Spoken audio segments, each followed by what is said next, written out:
बहुत सी बाज औरतों को बच्चे की खुशी देने वाला सीतापुर गांव का एक 60 साल का श्यामू, जो किसी भी बाज औरत से शादी करता उसे बच्चे की प्राप्ति हो जाती। आखिर श्यामू ऐसा क्या खाता है, ये जानकर आपकी भी रूह कांप जाएगी। मेरे बाबा जो सारी उम्र अपना सीना चौड़ा करके लोगों के सामने चलते रहे, आज मेरी वजह से उनका सर झुका हुआ था और अपने हाथ जोड़कर एक 60 साल के आदमी से मिन्नतें कर रहे थे कि मेरी बेटी से शादी कर लो। वो 60 साल का आदमी और कोई नहीं बल्कि मेरे बाबा का दोस्त श्यामू था, जो किसी भी बाज औरत से शादी करता तो उसके बच्चे हो जाते थे। पूरे गांव में उसके चर्चे थे और ये कोई सुनी सुनाई बात नहीं थी, सब कुछ सच था। कैसे बाज औरतें श्यामू से शादी करके बच्चे पैदा करती थी। पहले जब उन औरतों को बाज होने के ताने मिलते थे, श्यामू से शादी करने के बाद वो बच्चे की मां बनकर समाज में इज्जत पाती थी। मैं और बाबा श्यामू के घर पर ही बैठे थे और मेरी शादी के लिए बाबा श्यामू को मना रहे थे। मुझे सुबह शाम बाज होने के ताने मिलते थे। मेरे बाबा से ये बात सही नहीं जा रही थी। लोगों के तानों से तंग आकर मेरे बाबा ने फैसला किया कि वो मेरी शादी श्यामू से करवा देंगे। इसलिए वो उसके सामने हाथ जोड़कर कह रहे थे कि तुम मेरी बेटी से शादी कर लो। बाबा कह रहे थे कि तुमने तो कई औरतों से शादी करके उनके माथे से बाझपन का दाग हटाया है, मेरी बेटी से भी शादी करके ये दाग उसके ऊपर से हटा दो। मैं तो वहाँ खामोश बैठी थी। मुझे तो कुछ भी समझ में नहीं आ रहा था कि ये सब क्या हो रहा है। मैंने अपने बाबा के दोस्त को हमेशा अपने बाबा की तरह ही समझा था और मैं उनको चाचा कहा करती थी। अब भला मैं उनसे शादी कैसे कर सकती थी, मगर बाबा ने मेरे आगे अपने हाथ जोड़कर मुझसे कहा कि तुम श्यामू से शादी कर लो और मुझे अपने साथ यहाँ लेकर आ गए। बाबा ने श्यामू से भी यही कहा कि मेरी बेटी को कोई ऐतराज़ नहीं है तुमसे शादी करने में। श्यामू चाचा ने चौंक कर मुझे देखा और बाबा को बाहर जाने के लिए कहा। फिर चाचा मुझसे कहने लगे कि तुम्हें याद है ना तुम्हारा और तुम मेरा रिश्ता क्या है, तुम मुझे चाचा कहती हो। उनकी बात सुनकर मैं अपने अतीत में चली गई। पिछले 2-3 साल मेरी आंखों के सामने आने लगे। हमारे गांव में एक श्यामू नाम का आदमी था, जिसे सब लोग श्यामू चाचा कहते थे। छोटा हो या बड़ा, उन्हें सभी लोग श्यामू चाचा कहकर पुकारते थे।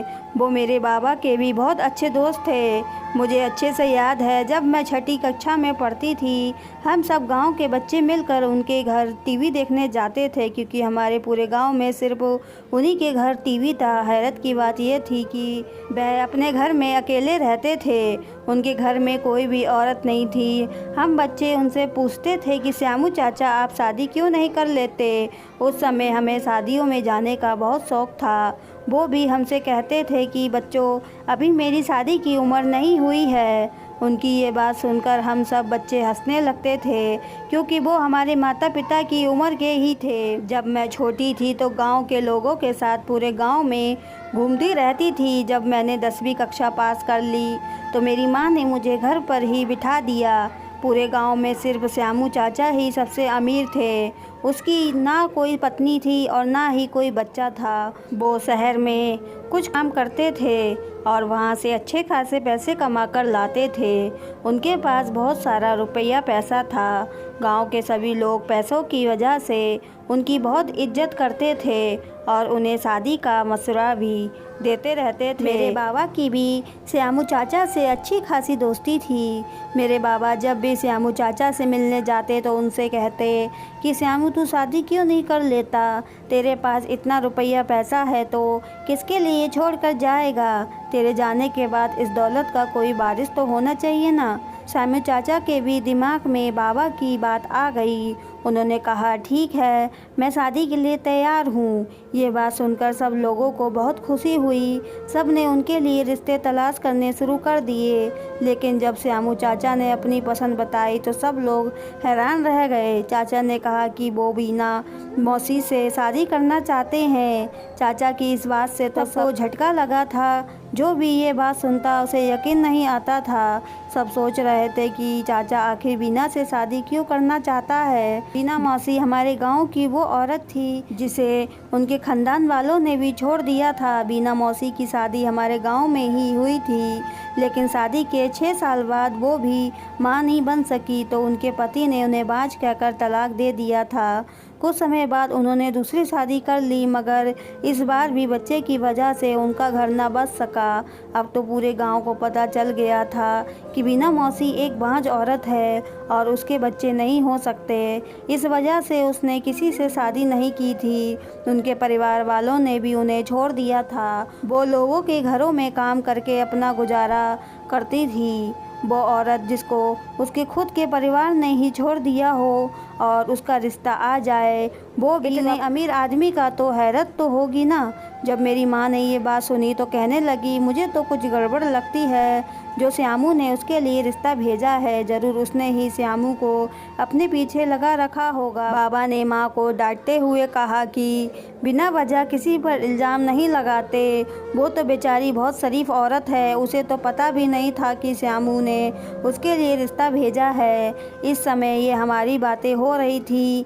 मुझे बहुत हैरानी हो रही थी क्योंकि चाचा की उम्र 60 साल की थी। अगर वो अपने वारिस के लिए शादी कर रहे थे तो वो किसी ऐसी औरत से शादी करते जो उन्हें बच्चे देती, ना कि एक बांझ औरत से तो उनको वारिस भी नहीं दे सकती। सब गांव वालों ने चाचा को बहुत समझाने की कोशिश की, लेकिन उन किसी की बात का कोई असर नहीं हुआ। वो कहने लगे कर बीना की शादी मुझसे हो जाएगी तो वो बांझ नहीं रहेगी। अब सबको चाचा की बात माननी पड़ी। मैंने अभी 10वीं के एग्ज़ाम दिए थे और मैं अपने घर में फ्री थी। बाबा ने कहा था कि अपनी माँ के साथ मिलकर चाचा की शादी के इंतज़ाम देख लो। एक दिन मैं और माँ चाचा के घर उनकी शादी की तैयारियों के लिए चले गए। मेरी माँ मुझे चाचा के घर काम पर लगाकर खुद गांव की औरतों से बातें करने में मगन हो गई। मैं चाचा के कमरे की सफाई कर रही थी कि मैंने उनके कमरे में एक शीशी रखी हुई देखी। मैंने वो शीशी उठाई और उस पर लगे लेबल के नाम पढ़ने लगी, लेकिन मेरी समझ में कुछ भी नहीं आया। मैं उस शीशी को उलट पलट करके देख रही थी कि इतने में चाचा कमरे में आ गए। मेरे हाथ में वो शीशी देखकर घबरा गए। मैंने चाचा से पूछा कि ये कैसी दवाई है, ये दवाई किसकी है। उन्होंने मेरे हाथ से वो शीशी लेकर दोबारा उसी जगह पर रख दी और मुझसे कहने लगे कि ये हर मर्ज की दवाई है, इसको खाने से शरीर में ताकत आती है। तेरी बीना मौसी को मैं ये दवाई खिलाऊंगा। मैं हैरत से उस शीशी को देखने लगी। चाचा ने मुझे मना कर दिया और कहने लगे कि आज के बाद मैं उसे हाथ ना लगाऊं। खैर चाचा की शादी हो गई। बीना मौसी उनकी दुल्हन बनकर उनके घर आ गई। सब चाचा का मजाक बनाते थे कि उन्होंने एक बांझ औरत से शादी की है, अब ये भी सारी उम्र बच्चों के लिए तरसते रहेंगे। लेकिन शादी के कुछ ही दिनों बाद बीना मौसी प्रेग्नेंट हो गई। किसी को भी इस बात पर यकीन नहीं आ रहा था, लेकिन गांव की दाई ने बताया कि ये खबर सच है। मैं साइंस सब्जेक्ट पढ़ रही थी। जब मैंने ये खबर सुनी तो मुझे भी बहुत हैरत हुई। मैंने अपने टीचर से पूछा, मैडम अगर एक बांझ औरत शादी कर ले तो क्या वो माँ बन सकती है? टीचर जी कहने लगी कि ऐसा नहीं हो सकता। ये सब तुम्हें किसने बताया? मैंने जब उन्हें श्यामू चाचा और बीना मौसी की कहानी बताई तो वह दंग रह गई और कहने लगी कि हो सकता है भगवान ने कोई करिश्मा दिखाया हो। भगवान तो जो चाहे वो कर सकता है, जिन्हें चाहे बच्चे दे सकता है। टीचर जी ये बात सुनकर बहुत उदास हो गईं क्योंकि उनके भी कोई बच्चे नहीं थे। उनकी पति ने भी उन्हें बांझ कहकर छोड़ दिया था। अगर मुझे पहले से पता होता कि श्यामू चाचा एक बांझ औरत से शादी करेंगे तो मैं उनकी शादी अपने टीचर से ही करवा देती। एक दिन मैं चाचा के घर गई तो वो घर पर नहीं थे, सिर्फ उनकी पत्नी ही घर पर थी। जब मैं किसी काम से चाचा के कमरे में गई तो मैंने देखा उस दिन जो शीशी मेरे हाथ में आई थी आज वो यहाँ नहीं थी। मैंने मौसी से कहा, तुमने सारी गोलियाँ खा ली? वो हैरानी से देखने लगी और कहने लगी, तुम क्या कह रही हो? मैं समझी नहीं। मैंने उनसे पूछा कि यहाँ गोलियाँ वाली शीशी थी। मौसी कुछ देर सोचने के बाद बोली, वो दवाई वाली शीशी वो तो यहाँ नहीं है, लेकिन वह श्यामू की जेब में होती है। वो रोज़ उसमें से एक गोली खाते हैं। मौसी की बात सुनकर मुझे बहुत हैरानी हुई क्योंकि मैं सोच रही थी कि मौसी वो गोलियां खाकर ही प्रेग्नेंट हुई हैं। बिना कुछ खाए मौसी कैसे प्रेग्नेंट हो सकती थी। ये तो सच में भगवान का करिश्मा था। मैं जितना हैरान होती उतना ही कम था। चाचा अपनी पत्नी का बहुत ख्याल रखते थे। हर महीने उन्हें चेकअप के लिए शहर ले जाते थे।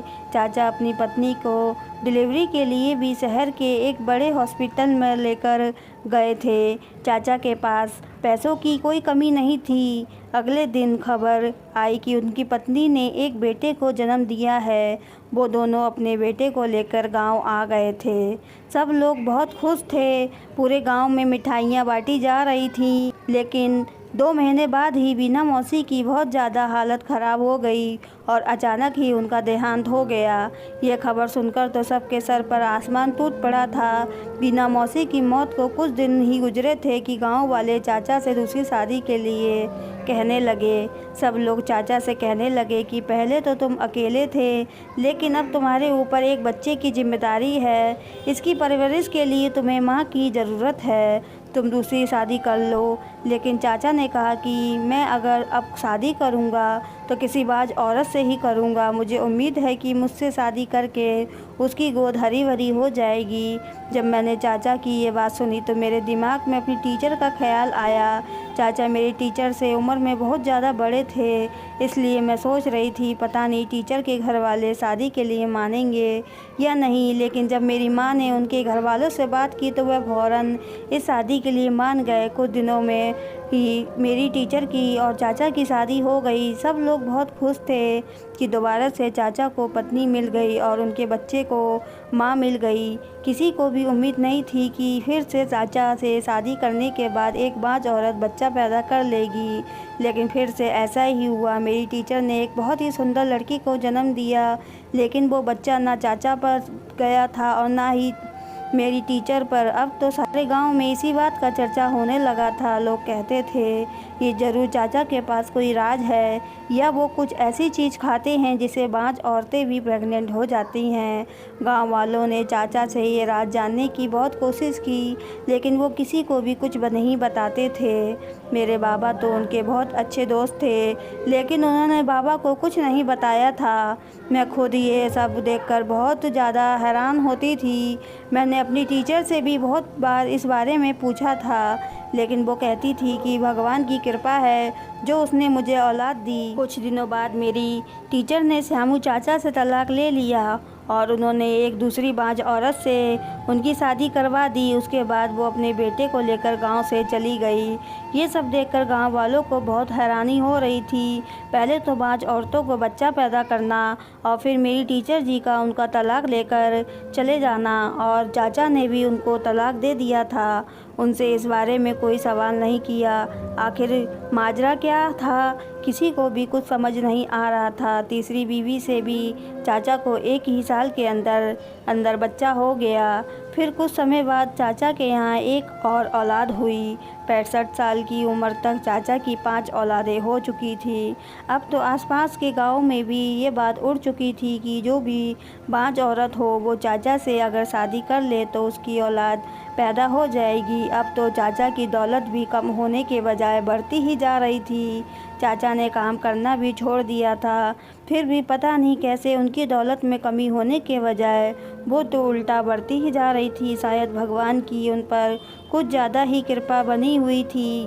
अब मेरी भी शादी की उम्र हो गई थी, मेरी भी पढ़ाई पूरी हो चुकी थी। हमारे ख़ानदान में लड़कियों को सिर्फ इतना ही पढ़ने की इजाज़त थी, उसके बाद उनकी शादी कर दी जाती थी।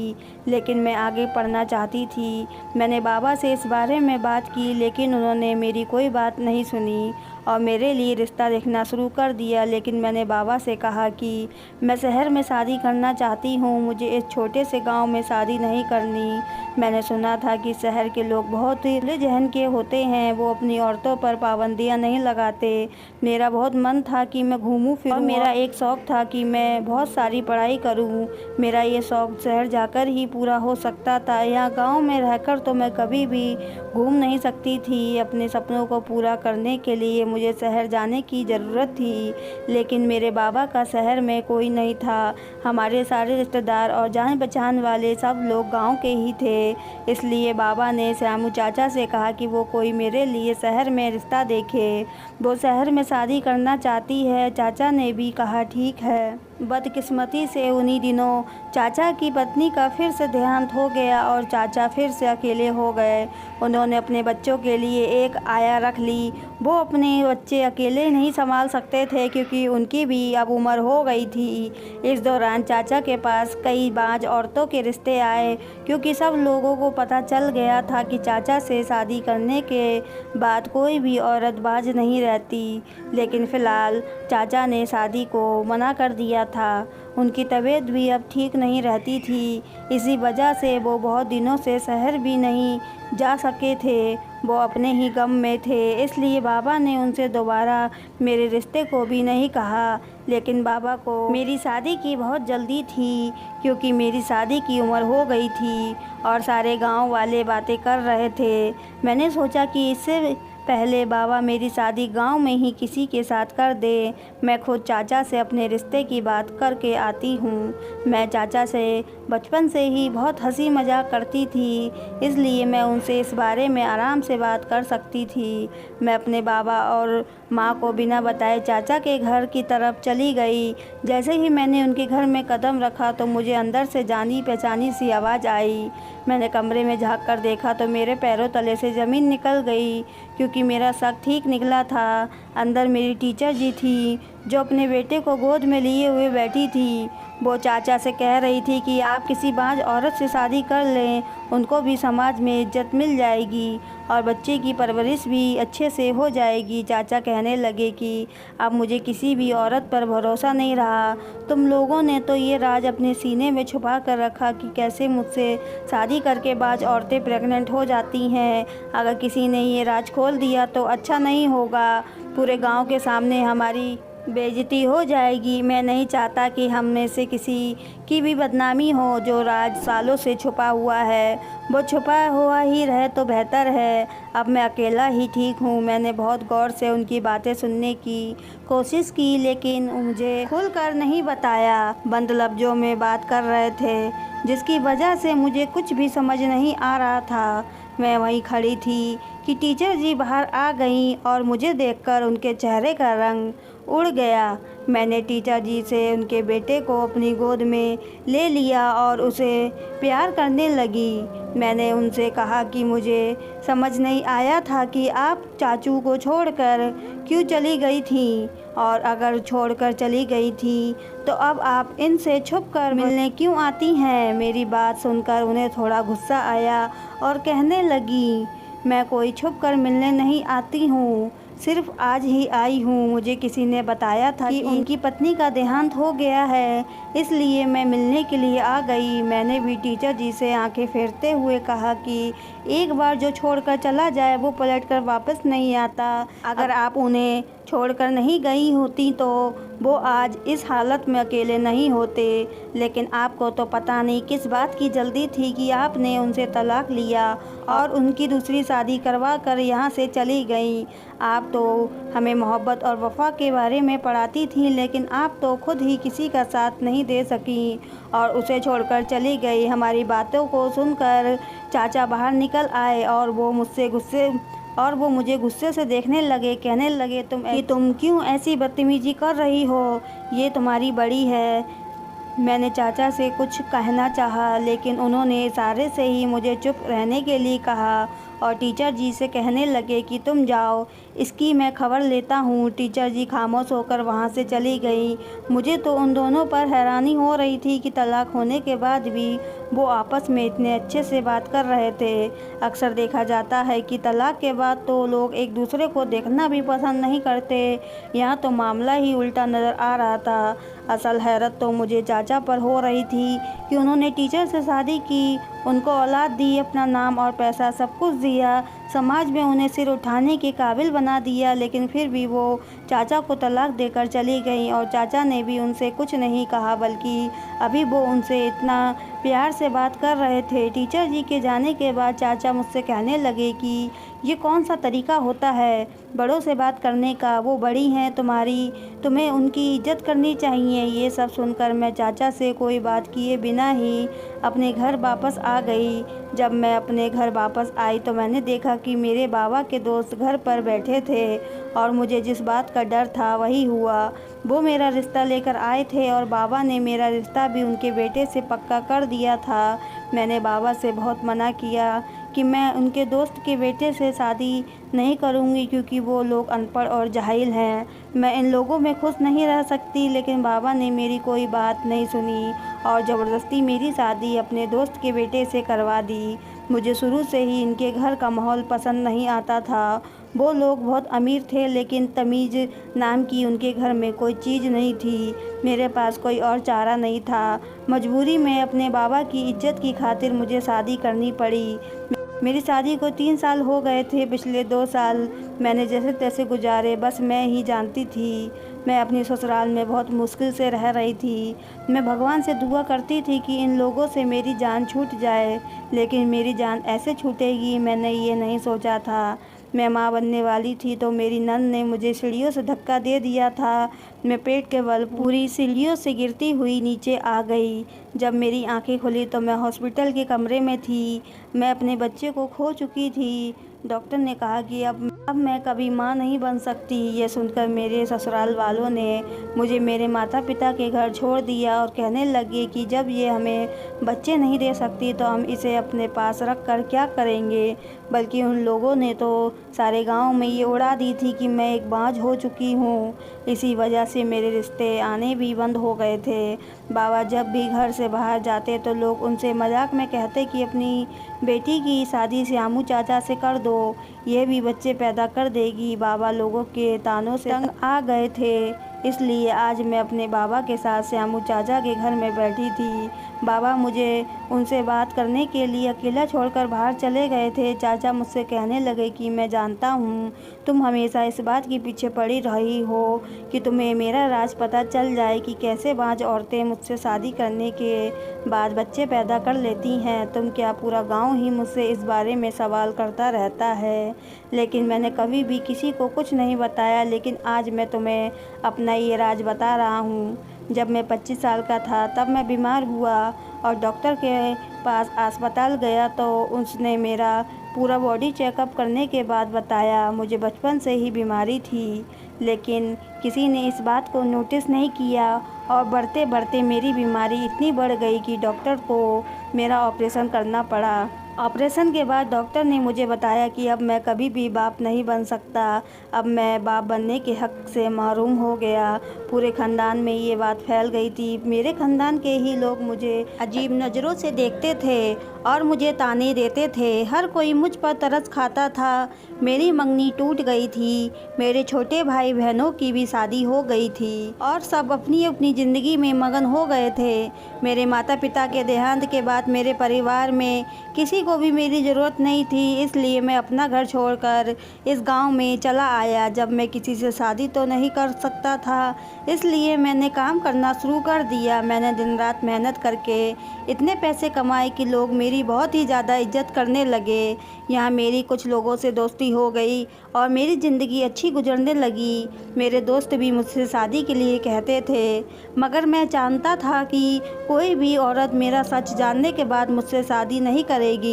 हर औरत की ख्वाहिश होती है कि वो माँ बने।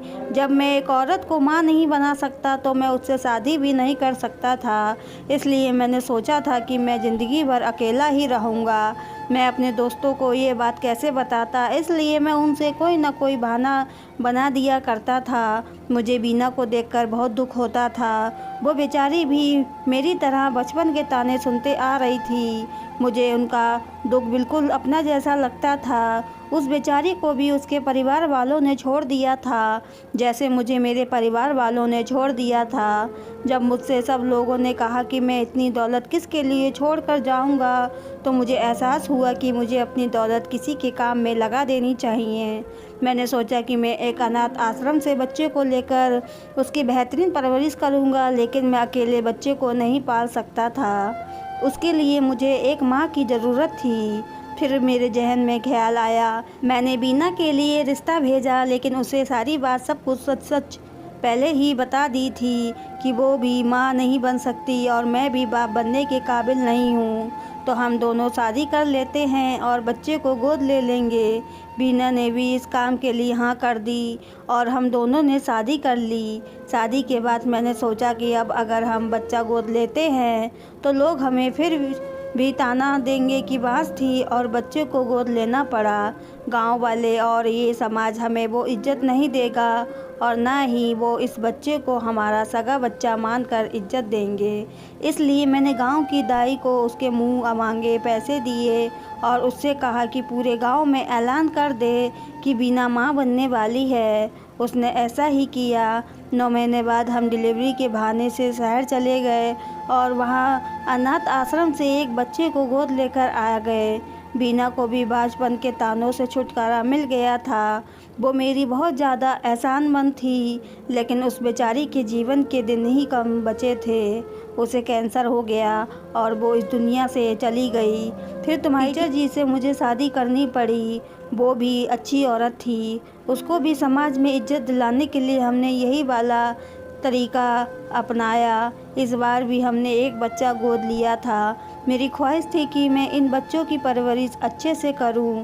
एक दिन तुम्हारी टीचर का पहला पति हमारे घर पर आ गया और वो मुझसे कहने लगा कि मैं उसे छोड़ दूं, क्योंकि वो तुम्हारी टीचर से बहुत मोहब्बत करता है और उसके साथ रहना चाहता है। उसे अपनी गलती का एहसास था, लेकिन तुम्हारी टीचर ने मना कर दिया।